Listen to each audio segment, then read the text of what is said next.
A few weeks ago, the Supreme Court had appointed Justice Virender Singh as the Lokayukt of Uttar Pradesh after heavily criticizing the UP government for failing to appoint one.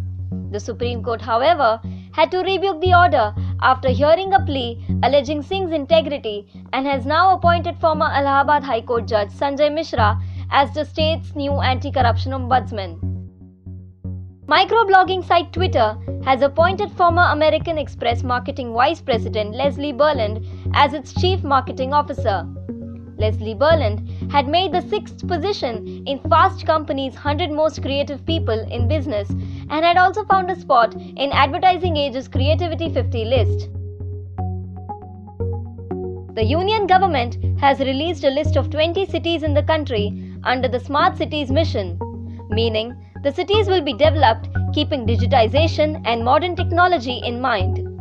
Bhubaneswar, Pune, Coimbatore, Jaipur, Visakhapatnam and the New Delhi Municipal Corporation are some of the ones chosen to be transformed into smart cities.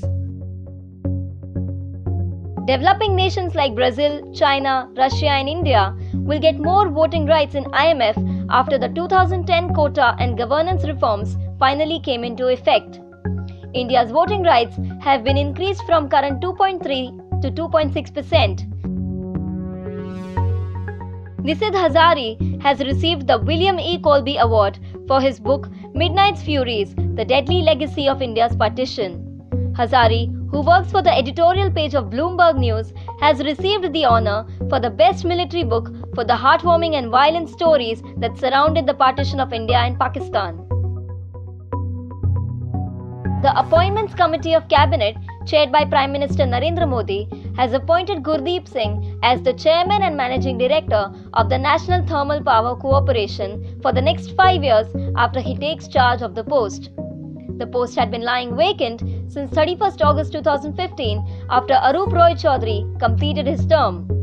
GUdeep is currently serving as the Chairman of the Gujarat State Electricity Company Limited.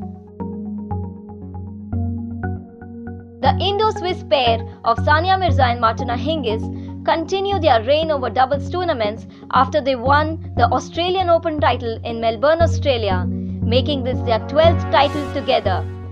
It was overall their 36th match win together in a row.